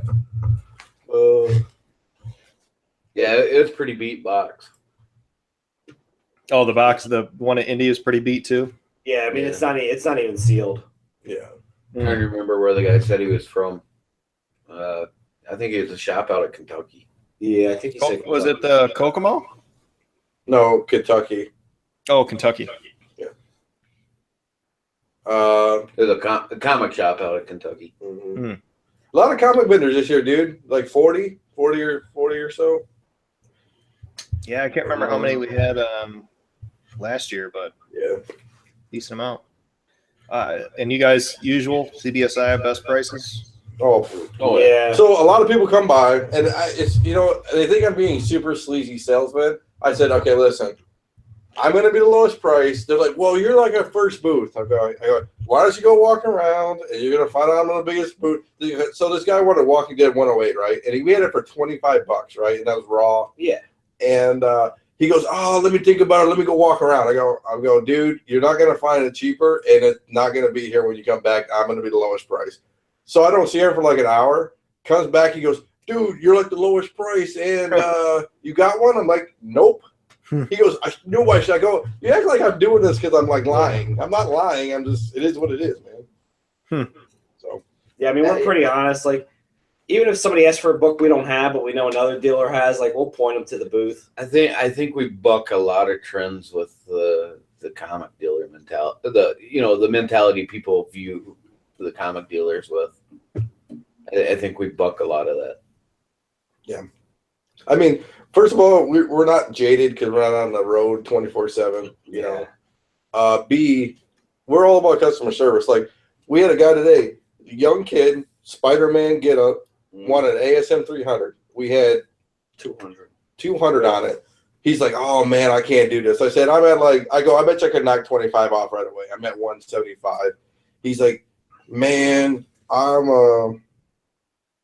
at 150. I said, well, can you split it at 160? He goes, all I have is like 150 cash. I said, you know what, for you, and he goes, this book I really want. This is the only book I want the whole con. I gave it to him for $150, dude. Damn, for a 300? Yep. Yeah. What condition? 6.0. 6.0, dude. Not bad. Yeah, I mean, but that's how you get collectors. Yeah, I mean, That kid was super happy with me. Well, if I had to guess, he was 17, 19. Yeah, maybe. And he was there with his dad. And he goes, and his dad was like, "Oh, thank you guys." I was like, dude, we're collectors first. We're vendors second. You know, if you really want a book and you're like that sleazy dude who's like, "Oh, well, I'm not gonna sell this on eBay." Yeah. This kid didn't have an eBay. He didn't, you know. Yeah, and that, I mean, and as far as pricing for a con, you got to take into consideration. He razzed it in the parking lot. Yeah, he razzed it in the parking lot on the comic book page. He took a picture and put it on the Facebook Facebook razzes. Buy, sell, trade page. But I mean, when you're pricing for a con, if you're looking things up on eBay for the sale prices or what's been sold, you got to take into account that whatever that sale number is, they're losing 13%. Yep. PayPal and eBay. Almost everything you see, like, well, it's the same story everywhere you go. It's eBay plus 40%. Yeah, it's crazy. Yeah, it's not the sold prices. I'd rather sell it here than ship it on eBay. Yeah. Yeah, what you see online isn't what you see in your wallet. Right? Yeah. Yeah, I mean, some guy had a Nick Fury, not even the. Oh, that's a good pickup. It was the no, not that one, but the Nick Fury #1. Yeah. You know, it might have been like a 7.0 for $450. I think he had one, or $400. I mean, when I see a booth that's that overpriced, I don't even stop. I just keep on walking. And there's some dealers that I ran into probably about 40% over ready to deal on stuff. Yeah. I picked up a nice, what was that, Savage Tales #1. Yeah, the Conan one. Yep. The First Man thing. I picked up a nice one. It's in the 9.0 plus range raw, and he had 150 on it, and he took. I talked him into 100 on it, so that's a pretty good deal. Yeah. You would have done well, man. Some people were asking for turtles, dude. A lot of turtle stuff. Our turtles were in the back, dude, from a couple years ago, dude. Yeah, that's my MO. Yeah, the turtles. There's a turtle van in the parking lot. Yeah. Nice. That's too bad. I mean, they're all priced, so next time I get to go. I think my next con will probably be Toledo Con next year, unless I skip that and just do Indy. And we might do it for F5. I don't know. We'll have to talk about it. At least maybe me and Scott. We'll see. Yeah. Toledo's closer for you, obviously. Toledo. Yeah. Where is Toledo? It's an hour south of Detroit, so it's like right on the border between. I mean, that's pretty much the same for me. Oh, is it? Okay. I mean, is it like north of Indianapolis? Yeah, it's north and way east. Oh, wait, east? Yeah. Oh, okay. It's like an hour and a half east of Chicago. Oh, yeah, fuck, it's Ohio. What the fuck am I thinking? Maybe South Bend you're thinking. Same time zone. Yep. Indianapolis. I think it took me like 7 hours to get to Columbus. And then, like, what? How far Columbus to Toledo there, Paul? I don't know, maybe 3 hours. But it's probably going to be the same distance. Yeah. I'd have to plug it into Google. I mean, Toledo's crazy. It's between Cincinnati, Columbus, Dayton, Cincinnati, Detroit, Chicago. It's surrounded by within a decent distance of some good cities. You can't do that. We're watching NHL highlights, dude. Oh, so good. I'm trying to talk while muting strategically around my daughter screaming in the background. I hear that. What's that, Paul? I can't hear you. No one's being murdered here. It's okay. You should have her on the podcast, man. Yeah, not right now. A lot of kids were talking to me about different stuff. A lot of kids were pretty cool. They're like, a lot of people were getting into comic books for the first time. Well, yeah, I mean, with all the movies and stuff coming out. A lot of women buyers. Yeah, a lot of women buyers, dude. Yeah, there was some women. Remember that the one lady? She was trying to collect the whole original Silver Surfer run. Yep. Second, yeah, that's kind of cool. Yeah, that was really cool. And there was another chick. Remember the one who knew all the old stuff? Like she had all the books. When she collected in the 50s. I mean, she was an older lady, and her she went off to college and it was in the attic, and her parents were like Fantastic Four #1. She had a whole bunch of good stuff, man. Wow. Did she know what she had? But of course, her mom threw it all out. Yeah. So Philip Chung in the live chat asked, how did slab books sell at the con? Yeah, I don't know. I wasn't ever in the booth, so I couldn't tell you. We sold some big books too. Yeah, I mean, the Avengers one was slab. The Wonder I Woman sold 98 a House of was slab. Secrets 92. The Wonder Woman 98. Wonder Woman 98. I sold Z's Swamp Thing that was Swamp slab. Thing. I mean, we probably sold I mean, I sold a bunch of like $10 ones that I was just trying to get rid of. Yeah, I mean, we did well on the slabs. Like, honestly, boys, we wouldn't. I don't think we sold that many slabs last year at Indy. I mean, I remember you telling me slabs. I was hesitant to bring slabs because you were telling me that they didn't do well. Any of your Aquaman sell, Dino? Yeah, all of them not. Everybody's like, "Oh, that's cool." No, I don't want it. So I mean, I don't think anybody wants to invest money. You know, and I'm of the mentality. I think until these characters get mainstream, the non-key. Well, it's not Aquaman 35 is not a non-key, but it's not a number one. It's not a first appearance. Well, we haven't. I got of Aquaman. Oh, yeah. I got a number one on the rack.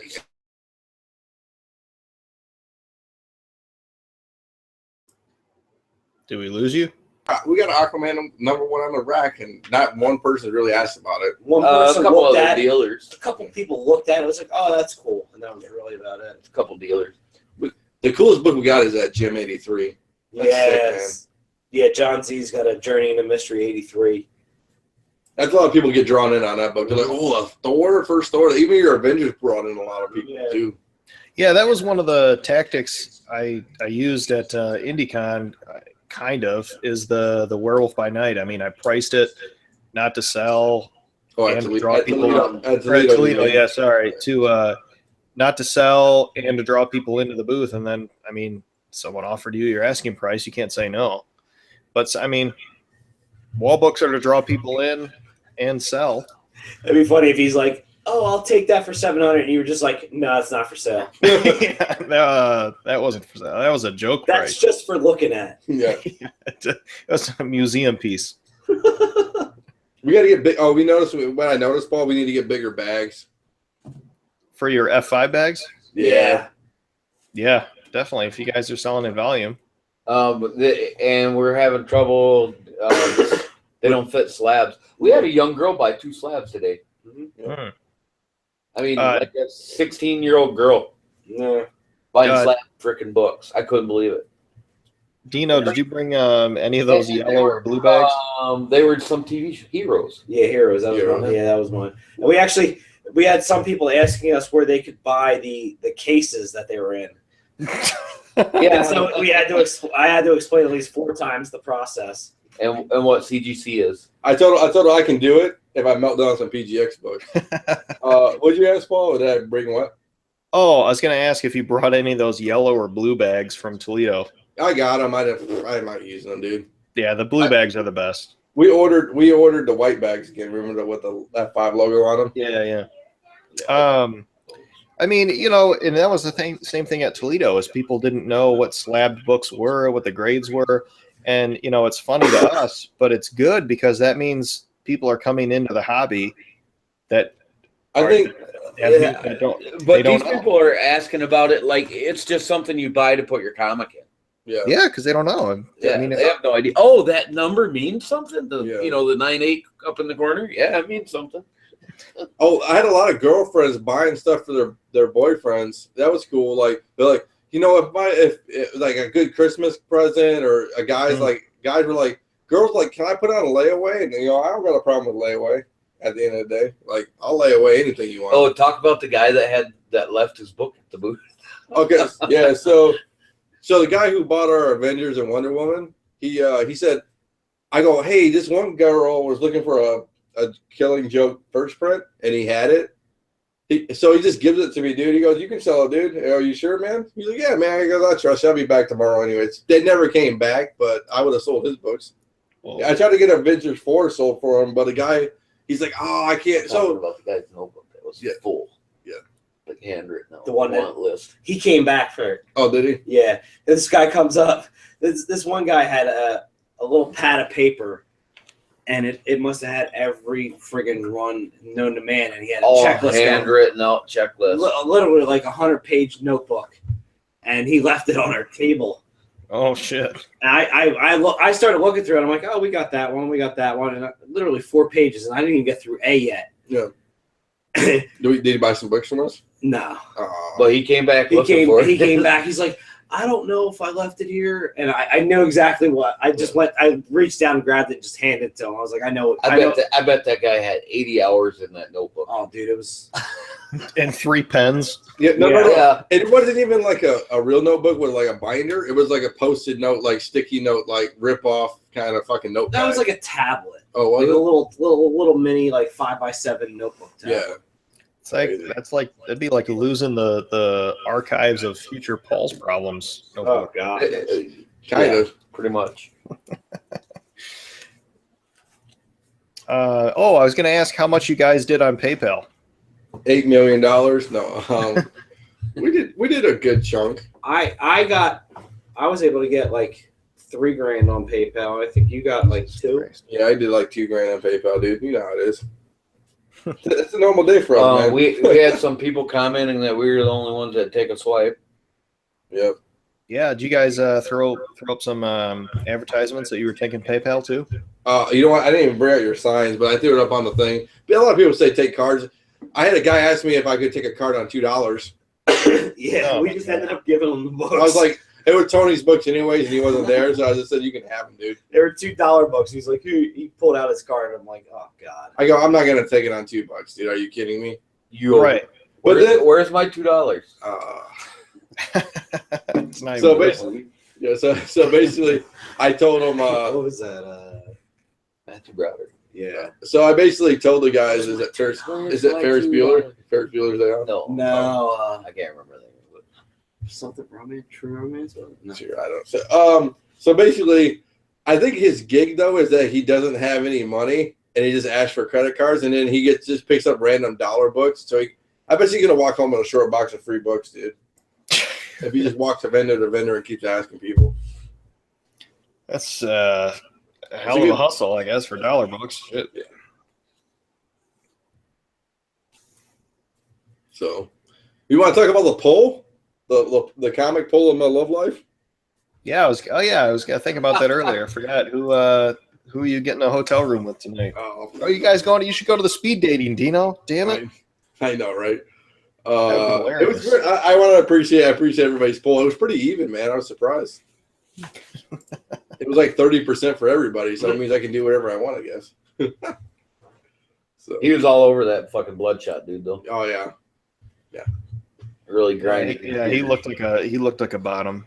Yeah. Oh, you know what's so exciting is beating up with hand sanitizer. I know. Oh god. Oh man, do you got? I had some stuff from. He said he's used to it burning after the fact, not during. That's right. You got those other topics I had in the outline? You guys want to save those? Or Yeah. Sure, dude. You got any other questions? Hey, does any YouTube guys? I know there's only 8 of them because it's very impromptu, or 7 of them. You guys want to ask some questions? I mean, we're here. It's pretty dead.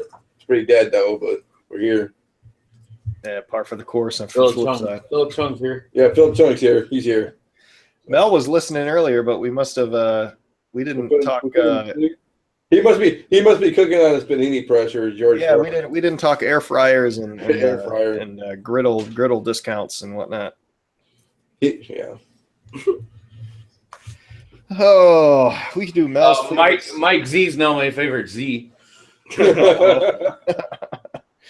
Go on, proceed. No, he's a good dude. Like he honestly is one of the nicest dudes on the planet. Like he bought us drinks. And John's a butthole. Yeah, John's a butthole.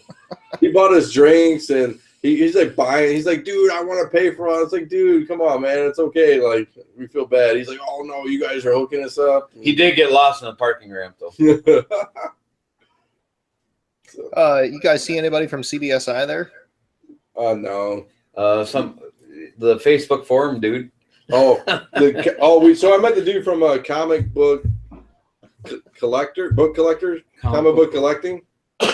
The Facebook group that had all the problems. Oh shit! Was that that's the tattoo group, right? Yeah, I got a tattoo, and then they imploded like a week later. Yeah, and they like stole it off and did all this bullshit. He was telling us a story. He's like, "Oh yeah, I was a mod. They asked me to leave, and then they asked me to come back after they couldn't do it." He was a nice guy though. He I guess they're doing like a big giveaway or something. But no, he was nice dude about it. Let's see. Adam asked, did we get any requests for new Wednesday books and variants? Not really. There was one dude who was really into the variants. Del Auto there's a lot of Del Auto collectors out there. They had a lot of people asking for Del Auto stuff. I didn't hear one person. I had like 4 or 5, and I was never there. Well, which with a couple people asked about the Iron Fist Del Auto stuff. Yeah. I pointed out Granoff a bunch of times too. The Venom Granoff. A lot of X-Men Gold, dude. Phil Chung. Anyone ask about? I had a bunch of people asking me about X-Men Gold #1. I was like, people weren't buying it. Yeah, we said we found one dealer with a whole short box, and he had all the variants. He couldn't sell it. Almost every dealer had them on the wall for $20, and they weren't moving. Yeah. I've thought it was a foolish investment from the minute the controversy started. Yeah, it's just not my thing, though. A lot of guys were talking about it too during the day. So. No, it was really that was interesting. A lot of X-Men Gold. Yeah, I mean it's interesting. Every kind's different. You know what I'm saying? One year is Turtles, 1 year is something else. So it's just whatever the segment is. One guy asked us about the grade on the book to see if it was gonna bump. Remember that? Did you guys remember? Which one was that? It was like he had a 6.0. Oh, he had an Action Comics 252 at 6.0, and he wanted to see if he could get it pressed and get a bump on it, and to see if he can get like a 6.5. And we kind of actually told him no, and he took it to CBCS, and they said the same thing. Like it wouldn't, like he had tanning and some things that weren't pressable out. I mean, yeah. So I said, actually, if you actually break that thing, might come back 5.5, and it might hurt you. Too risky. Too risky. Take the money and walk. Yep. A lot of people were asking me about questions like that. And to be honest, we're really knowledgeable guys, I would say. So, I mean, we answer questions, and we're cool. You know, we're not like everybody else, like, oh, don't get out of here. You're wasting our time. You know, I mean, I was talking to a lot of people about the books I was reading, asked them what they're reading. Yep. We had a girl, she never read any before. We talked about Wild Last Man and Saga and Deadly Class. And I still can't find my Grell. I've hunted every dealer there. What is it? What is it? Canteen Kate 1. I was talking to Greg about that. Nope. We got some feelers out there. They did have can I tell about the other baker? No. Yeah, I don't care. Okay. So there's what is it? Sensations Comics 7? No. 7. So do you know anything about Matt Baker? Paul? No, I don't know. Okay, Matt Baker was a good girl artist back in the golden age, but he was one of the first black artists. Is he for Canteen Kate? Yes. Yeah. I'm looking but he did a lot of war books, and then he got into some of the good girl art. Famous for Phantom Lady. Some of the Phantom Lady stuff, right? Mm-hmm.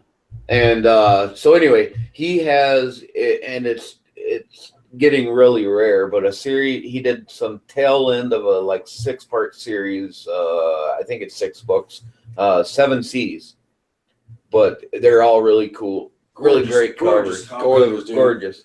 And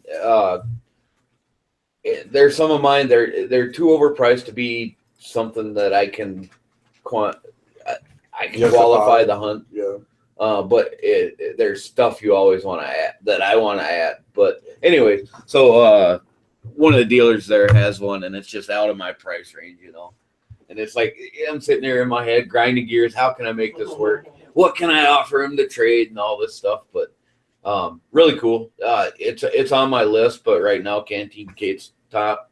And I've been to every dealer and asked if they can get a hold of one. And it still eludes me. I know there's one on Heritage coming up, but and even Greg, dude, can't find Baker stuff either, dude. Greg, our boy Greg, it's tough to find. He's looking for that same series for his PC, and he only has one of the 3. So, what about?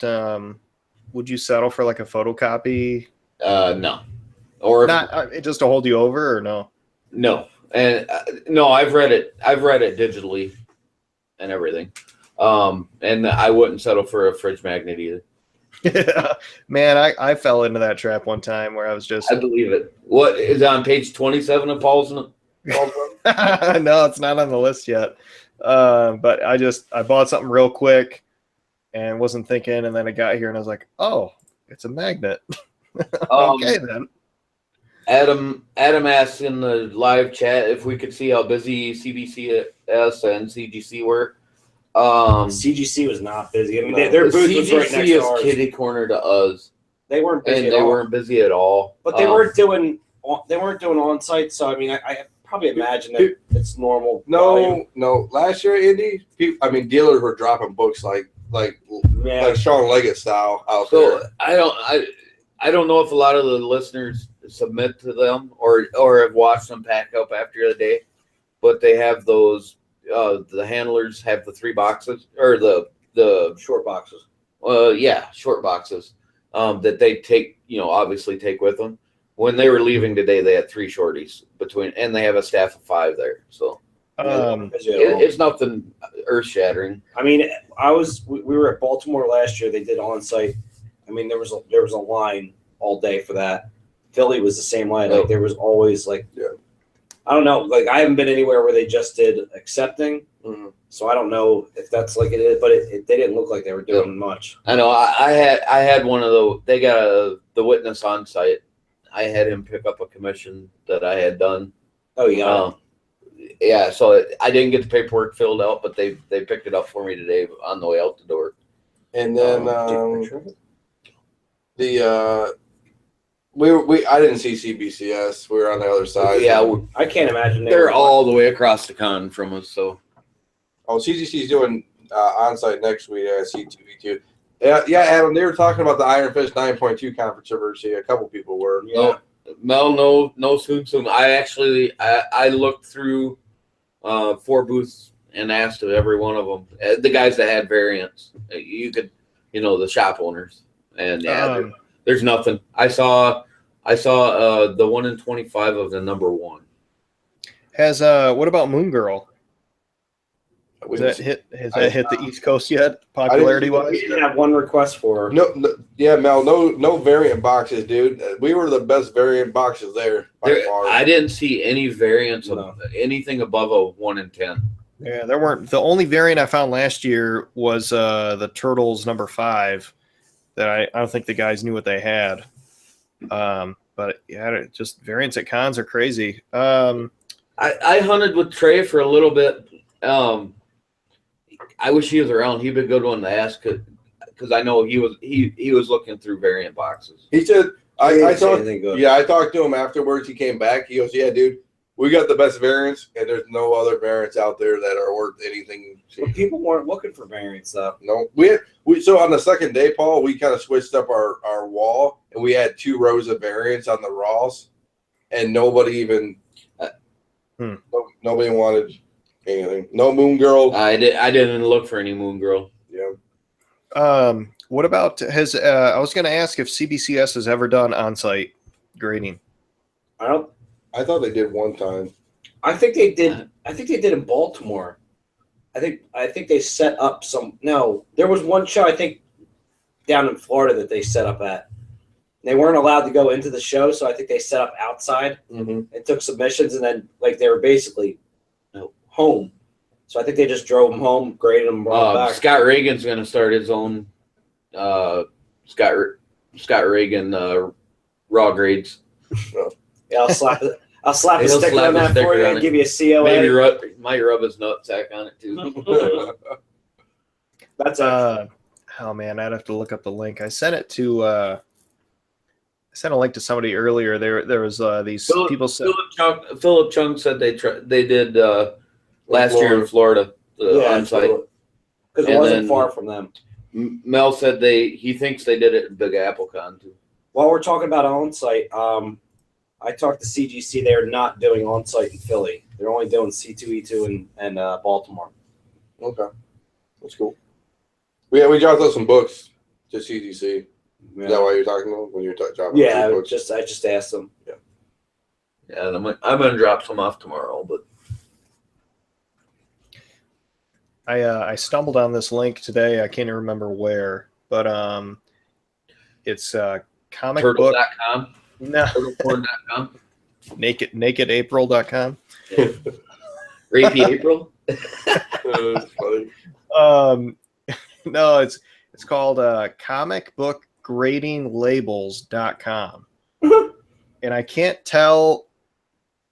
I'm pretty sure they're stickers for your raw books, and you can grade your raw books, and they're just like sticker tabs. I'll send the link in the group chat. But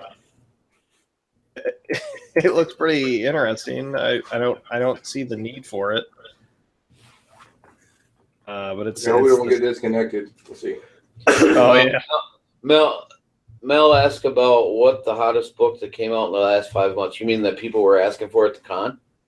I don't know what you're asking about, or what we just think's the hottest book in the last 5 months. I guess in general for F5 in general, one of the books we have the best luck with is DC Presents 47. DC Presents 47. We can move those like crazy. It goes on the top, dude. We're looking at your link right now. Yeah, I think it's for raw books. More grade at the top of your comic book. I think. So Mel says at the con, the hottest book that came out in the last 5 months.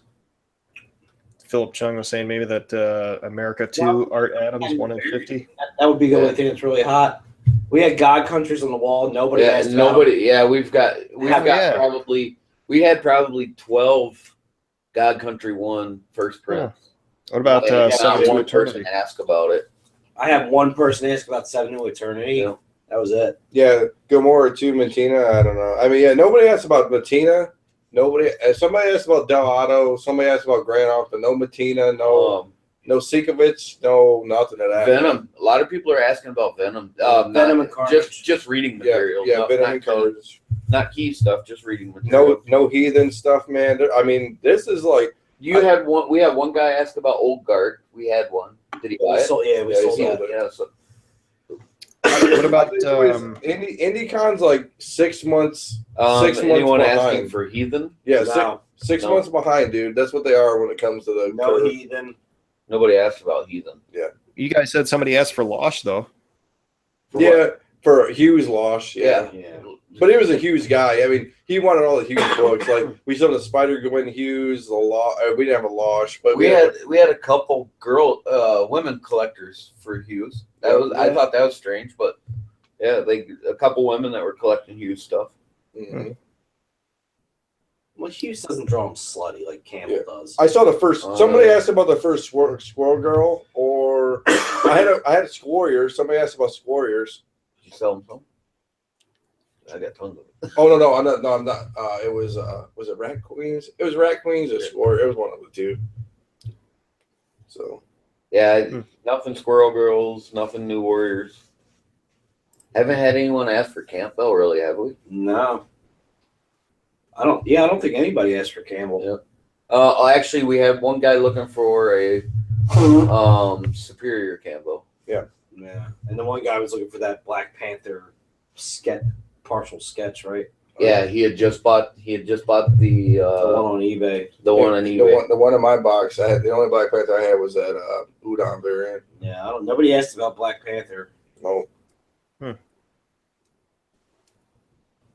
Kind of crazy. The artist that's doing the Black Panthers there. She's got a booth on Artist Alley.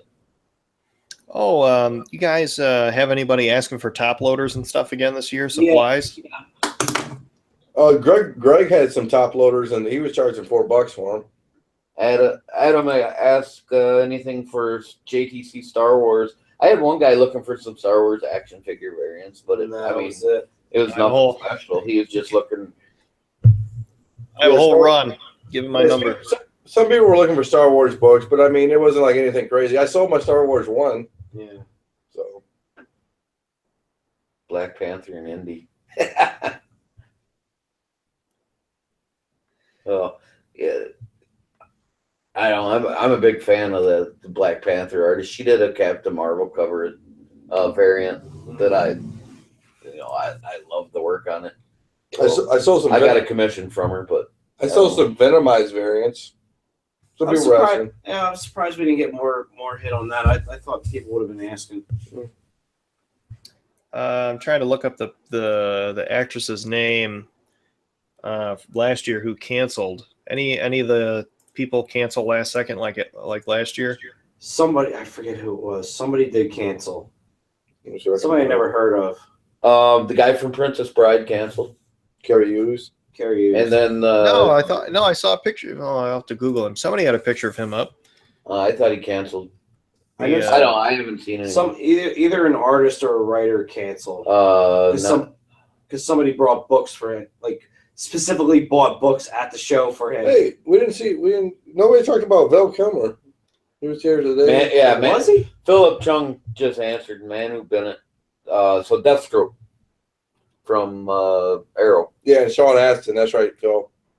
Sean Astin canceled for My Lord of the Rings and Rudy and all that stuff. Yeah, well, he canceled a long time ago. Yeah. Sean Austin. I can't believe Val Kilmer. Nobody talked about Val Kilmer. Everybody talked about Charlie Cox. All right, was Philip here at Indy? No, I don't think so. Yeah, he knows more. He knows all of it. So it was a lot of people talking about Charlie Cox and Carrie Payton at the end of the day, or Carrie Payton, the guy from Ezekiel. So the little girl from Stranger Things is there. Haven't seen it. Brandon, the girl, the bald girl from Stranger Things. And like Brandon Hildebrand too, the girl who played the girl in Deadpool. Negasonic. Yes, nobody talked about her. It's weird. Like I didn't hear anything about. I didn't hear about anything. It was funny. Like not a lot of celebrity interactions. I don't know. Nobody. Rachel Taylor, that's the one who canceled last year. Oh yeah, they got Cecil Grimes is there. They got Cecil Grimes Walking Dead set up. You can take photos and stuff. What is that? They have like a fake set, like a fake prison set, and they have props and guns and all that stuff, and you can take a picture. It's a professional Rick Grimes impersonator. Okay. Yeah, last year the woman who played Trish Walker in she canceled. Like last second overhead, they announced it. She had to fly to London or something. But the guy from Princess Bride was there today. I saw a picture of him on Facebook. Yeah, no, that's cool. Yeah, it's just I don't know. Cons are weird. It's just factions of people who are there for signatures and cosplayers who don't buy books, and it's it was one of Walking Dead 108s, man. That's about it. Nobody else was asking for signatures. I mean, I think a lot of people already had their Daredevils. Yeah, we had a lot of people asking for Daredevils. There were a lot of the Netflix Daredevil cosplay.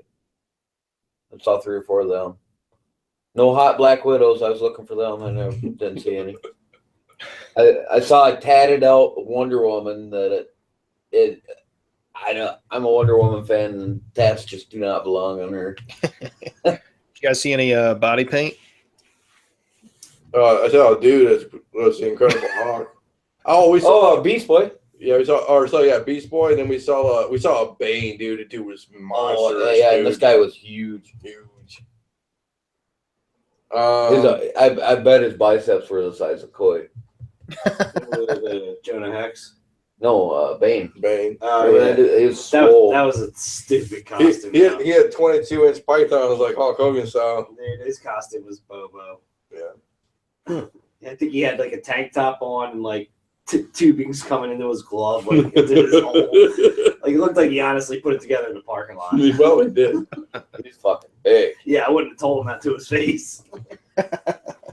Any fat women cosplayer? Oh yeah. Oh yeah. There was some you can't unsee. Oh. Remember Jessica Rabbit? Yeah. Jessica Rabbit, who literally every step you thought they were going to pop out of her top. That was like a couple weeks ago. Oh man, shoot. There was a couple very large Miss Marvels and like a one piece unitard. And, but then there's yeah, it's it balances out. Yeah, it balances out. Dude. Did you guys see any more Slave Leia? I remember that woman last year was. Oh, yeah, there's like 5 or 6 of them.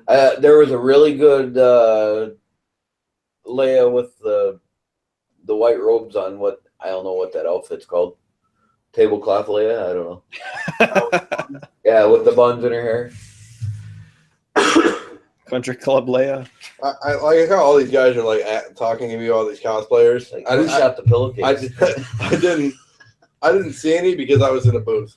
So yeah, selling books like a real man. I'm a broken man today, Paul. We chained Dino to the table and didn't let him leave. I know. The banana hammock bloodshot might take the cake though. So Tony's like, hey man, why are you sitting down, dude? I'm like, I'm tired, bro. Like get off my stool. Yeah, he brought like a stool. He's like, I almost killed myself on that thing. I'm like, I need to sit down, dude. I'm like, get out there and sell shit, man. God. We were gonna have Tony. We were gonna start giving him tasks because he couldn't sit still. Yeah. Like, go sweep or go do this. Or go stand in line and get these Walking Dead 108 signed for yeah, us. They tried to put me over by the celebrity to sell them. That was me the first year. Hey, you need a Walking Dead 108? You need a Walking Dead 108? I couldn't stay still the first year. I was drinking water like a fish and just fidgeting and just stay moving. That's why I was in the bathroom so much. I just kept drinking. We should have photocopied the cover for that and just sold $1 a piece. Wow. That's not a bad idea. It's probably illegal. Why? They can make fridge magnets out of them. But we don't have a license. Did we check out Brian Polito's booth? Brian Polito's? Polito. I don't. Is that an artist, Phil? Yeah, it's an artist. Is it? Okay. I didn't see him. McCone's there. Talked to Mike. I had a nice long chat with Clayton Crane. He's a super nice guy. That guy, Kieran Grant. Kieran Grant, the guy. He did that all-new Wolverine. I don't know how you pronounce his first name, but probably Kieran. He did the all-new Wolverine hip-hop variant. He's going to do the next charity art challenge. He's going to give us books. Well, he's going to do a sketch for that. That's cool. Didn't you say Clayton Crane said he would do it too? Yeah, Clayton Crane said he's down for it. So I got their contact info, and we'll deal with it when it gets there. Arthur Sweetum. He's here. Yeah. I didn't get a chance to talk to him. He's pretty busy. Yeah, I saw a lot of people buying his prints. Why don't we, you know what we should do? We should go tomorrow morning in the morning before like the show opens up kind of. Just go roll over here and see what they say. Yeah, I'm going to use tomorrow morning as my time to really search. Oh, so you guys are going to leave the booth again? No, I'm going to do it in the morning before the show.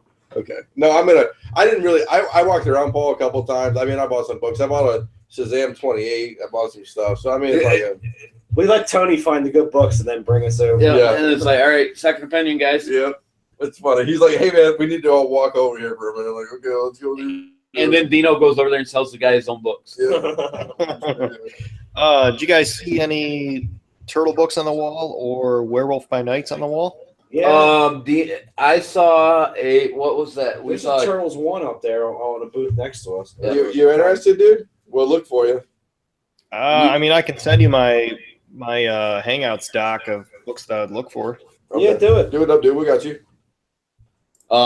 We saw Turtles 3.96. Some guy had a Raphael 9.6. It looked like signature. Same guy. Yeah, he had a good he had it 50% off. Some guy it was good price. A guy walked in our booth with it, like he bought it. Oh no, it was 9.0. Yeah, but it was off. 9.0. It was off that same table. Okay.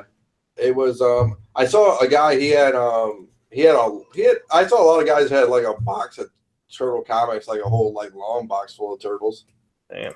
I was gonna talk to you, but I was like, it's all a bunch of turtles. I don't want to, you know how I am, dude. Like, I send you the link in the YouTube chat or whatever it is. I'll send it in the Flipside Hangout too. I would get a number 1 first. Turtle Soup. That's the right Turtle link. Soup. I would get a number 1 first print. oh, just send it in the chat, dude. You're good. I think it's I'll just copy and it's a bookmark good it. investment. The live chat. Or no, lagging out on me. No, send it in the Tales. Oh, the Tales. Polito, yeah. Polito's the creator of Lady Death. Yeah, that's right. No, the That's link was why weird. people were asking for Lady Death. Yeah. Yeah. I didn't know it. I was too busy prepping our books. I didn't even have time to look at like who was going to be there. Yeah, Scott was in the dungeon doing it up. I like it. Well, yeah. I mean, it's just my busy time of the year, and I just had to use up all my spare time. But it's worth it. Oh yeah, you sent me this before. I remember this. The one. Yeah, it's the same list. I mean, it's a long shot on all of them. No, come on, dude. You know, I'll find something, dude. I always do. Yeah, you know, let me know. But I mean, That's ugly. He's looking at Man, volume. that is an ugly fucking cover, Paul. which one? Number 62. That's the last issue for volume 1. So it can go for a pretty penny. But I don't know, guys. Anything else? I think we haven't had a Paul's problem yet. Yeah, Paul's problem, dude. Paul's problem. Oh, if I could slip away. Oh, it better be good. Got him. This is special from Indianapolis, dude. Leave your pride at the door, Paul. Oh, Pride man. at the door. I guess I'll stick to. I can't believe you tried to skate out of that. You nice try, Slick. Yeah, I tried. I guess I'll stick to the. Can we pick the topic? How about you give us some topics, then we'll pick one for you. Do you guys want a story from my childhood, my college years? College. Your childhood one doesn't involve your camp counselor, does it? I want to hear Or your Boy Scout leader? No. college one. You probably got yourself into more trouble, so I want to hear that one. Yeah. Well, all right. So I'll narrow it. I'll give you another choice. This is one of those build your own story novels. No, I like that. The Mad Lib Paul style. Hey, my finger's still on the page, damn it. My finger's still on the page. So the title of the next story in line is One Night Stand Fails or How I Met Your Mother. Let's do the One night. You know what? I like the one night stand fails because I've been in that boat. well, and then we're talking about my dating life and stuff. So let's go with the one night stand fails. All right, that's the next one in line. Anywho, Jesus. So back running off the naiveness of the coffee shop story. I've had 2 one night stand fails. But the one I'm talking about tonight is just me not understanding that the girl was inviting me over to have sex. So this girl I was in college with invited me over to her apartment. Does your wife know about this? I don't think so. Oh, goodness. This is before I met her, so that's all fair. But this girl invited me over, and It wasn't a wee date, was it? A what? A wee date? A wee date? Like trade? Oh, no. If it was a wee date, anyway, so she invited me over to her apartment, and before, like, we're texting, and I was trying to figure it out because I didn't know that she was inviting me over for a one night stand, pretty much. So I was like, where am I going to sleep? Like, do you need me to bring a sleeping bag, or what the fuck are we doing? And so anyway, she's like, oh, you could just sleep in my room. I'm like, okay. So I was kind of getting it, but so anyway, go over to her place, and she has roommates, and so it's her room, the living room, and then her roommate's room's like on opposite ends of the apartment. And it was just a complete failure. I went there, we were just talking and yada yada, and then in the end, we just ended up literally sleeping together, like just literally like cuddle sleeping together. It was total fail, total just naive. I wasn't sure what she wanted, but it was just total fuck up. Hey, Paul, you know what they call that? Friend zone. The nice guy fail. Yeah. Oh god, it was terrible. I could see Paul hitting the nice guy fail. Totally. I mean, well, and this is why, because I was not. Did you at least comb her hair for her? Yeah, we did each other's nails and shit. But did you control her after she banged some other dude? No, well, the story behind it is I knew she was having troubles with her recent ex-boyfriend, who she probably she was DTC. That's what Philip Chung says. Down the cuddle.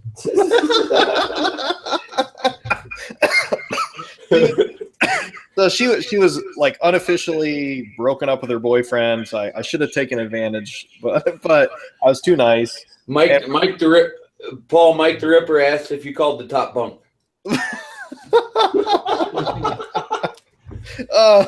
Then Paul gets there. He's like, so where are you going to sleep then if I'm in your bed? Yeah, dibs on the top bunk. It's really nice that you let me sleep in your bed. Paul, this wasn't the same night you're telling the story earlier about the latex gloves and lotion, was it? No, and then she's asking me the next day, like, where'd those gloves go? No, but the reason, I mean, there's reasoning behind it, but I was too nice. She'd recently broken up with her boyfriend. I should have taken advantage of that, but I was trying to build something like, I could date this girl for a while. I better not go too fast. But so I fucked it up. You know where you went wrong, dude? You thought about it. No, you can't. You can't date the rebound. You can't be the rebound, dude. That's right. So you have to know what position you're in. You were just the rebound. He's in the cuddle position. You were just a dick in a box to her. Yep. Yeah. Fucked it up. Because those rebound relationships don't work. That's right. Paul, if you ever get divorced, I'll have it. There was, I guess I don't know if this one's on the list, but I think it's on the anywho. There's another one night stand fail. We get a double dose here. Ooh, double dose, the same topic. You anywho, with 2 girls. No, this one went through, but it was getting there. That's the funny part. So she invites you late at night. Same girl? No. Okay. No, I like to fuck it up with multiple women. But anywho, she invites me over late at night, like, hey, you want to come over and watch a movie or whatever. And same situation, like I try to be too nice or not sure what she wants. And so I'm over there and giving her a massage, or, because I've matured a little bit at this point. But, invites me over, I'm giving her a nice massage and we're watching a movie. And I never take it to the next level until eventually she basically tells me, I invited you over here for a one night stand. You know that, right? So from there, once she told me flat out right, you're in. I was in, literally. Nice. Like Paul's like, okay, good. Did your hips start twitching, Paul? My spidey sense went off. So what would have been funny there, Paul, if you just stood up and just took off your clothes and be like, you ready? Yeah, just rip it off like Hulk Hogan, just like some pair of those the old Degeneration X. Whoa. Paul reminds me of Michael Cera, dude. He's like, did you get the spermicide? Well, that was the other thing. I didn't bring anything. That's necessary for these situations. And she didn't have anything. Paul does not have bad thoughts in his head. That's the problem. So it was definitely a pull and pray situation. My prayers were answered. but so those are the 2 one night stands that I just blatantly. Well, there's a third one. But anyway, that's funny, dude. That's just too nice. So don't be too nice out there, or you'll fuck it up. You will become a Paul's problem. Do we want to talk about Happy Rabbit Day tomorrow, dude? What are you doing for Rabbit Day tomorrow? Oh, me? Nothing. We're going to my in-laws for dinner. That's about it. Oh, yeah, you better plans than all of us. Anybody at Indy saying that Easter is an issue for them? Like, I'm not coming tomorrow. Mike's old lady said that she wasn't happy as it was that he was going here, so Sunday was out of the question for him. Yeah, but it's cool, no problem.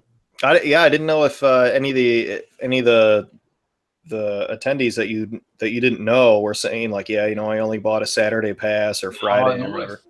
Nobody really.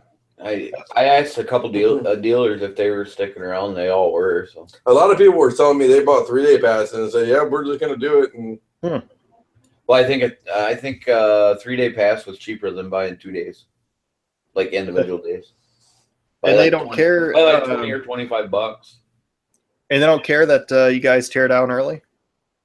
Well, we'll find out. Well, what are they gonna tell me? What are they gonna do? Kick you out after you left, or not invite me back? I'm like, there I go. Money. Who cares? They got their money. They should be happy. There I go, thinking too much, being too nice. Yep. Well, Toledo. Well, we were in Toledo. Didn't let us break down early, but they literally, well, that's why I was asking. Fantasticon, they didn't open up the loading gate till after. But honestly, dude, I bet you if I would have told that the owner guy I had to leave, he probably would have let me leave. Yeah, he was cool. Yeah, I'm just gonna tell him I have 10 hours to drive, and these books have to come with me. Yeah, me too. There's no way. I'm gonna say I got 24 hours. I gotta go to Hawaii. Buy a car. So we'll see what he says. Some girl wants me to come over and watch a movie. Oh, I got a Wii date. Yeah, a Wii date. Why do these girls love watching movies? Yeah. I mean, Paul, have you had any of your one night stands teach you how to crochet yet? No, but the third one night stand story was the first one chronologically. This girl invited me over to watch a movie, and literally that's what I thought. Like, we're just gonna watch a movie, and then once the movie was over, what was it? Deep Throat? It was Pretty Woman. Oh, I was gonna say, hey, Paul, how many times have you seen Sleepless in Seattle, buddy? She didn't make you put on a wig and thigh highs, did she? No. But the short story is I tried to make my move after the movie was over. Oh. And then she's like, I gotta go. Yeah, my parents are coming home soon. Oh, dang. So those are my 3 fuck ups that I remember that I care to share, I suppose. God, it happens to the best of us, man. Maybe once. Yeah, that's Paul's problems. Next week, I'll the next on my list. I haven't skipped around is How I Met Your Mother, so we'll see how that goes. Are you gonna talk about a Call of Duty story? How I fucked your mother. No, I should start carrying this notebook with me though. I can't remember some of the recent Paul's problems, but it's a daily occurrence. Cool. I live to entertain. Oh, whether I want to or not. He says his girlfriend says you're sweet. You're getting she's listening live. Yeah, you're getting in the friend zone. You're getting friend zone. Oh shit, that's hilarious. Well, thank you. Thanks, Jessup. I appreciate it. She can. Jessup said he's sorry he missed Toledo and Indy. Is he from around here? Do you know him, Paul? If I remember right, and I apologize, Jessup, I think his dad lives in the area, and he came from maybe East Cleveland, Cleveland area or something like that. But he bought tickets to Toledo, and for some reason or other, he couldn't make it. But we were looking for you, man. Did you see what Jessup said in the YouTube chat? I'm not gonna repeat that. Paul, look at the YouTube chat. Which part? The newest part. The very last one. I'm not gonna repeat that, but that's funny. Oh, it just. Jessup said he's from Columbus. Oh yeah, yeah. Hey man, I got nothing on that one. So I guess is that all we want to talk about? Because it's 11 o'clock here, man. Yeah, we had 2 hours, dude. Yeah, we put 2 hours in. Yeah, we got through. You guys made me bang out a Paul's problem. Nice. My story's about not banging. Yeah. All right. So I guess I give everybody like happy rabbit / Easter. Yeah. If you're doing it with a fan, be safe. Do it all good. We'll be back. We coming back on the 30th? Yeah, I think so. And then if people want to come out to Indy, dude, we're at booth 1012. Yeah, 30 for 30. I think she got disabled, like her leg. She's a runner. So if people come out, they're like, booth 1012. We're out there tomorrow just for maybe half the day. Z will be there probably the whole day. Jon Z. So. Oh, Jessup grew. Oh man, I'm sorry, Jessup. Jessup grew up in my hometown. That's how. Yeah, we were chatting about that. You're from the White House, Paul? Yes. No, White House, Ohio is where I grew up. Jessup, Jessup's a few years older than me, and yeah, he grew up in the same town. So you guys go to the same high school? No, but he must have drank bottled water because he doesn't have Jessup problems. Yes. It's those lead pipes, Paul. Something, yeah, preventing me from laying pipe. I said lead pipes. Yeah. Shit. All right, till I embarrass myself next time. I'm glad Indy's going good, and yeah, what was your booth number, Dino? 1012. Right below the Wolverine 1100 sign. Yep. Sweet. All right, catch you later. See you, boys. Yep. So.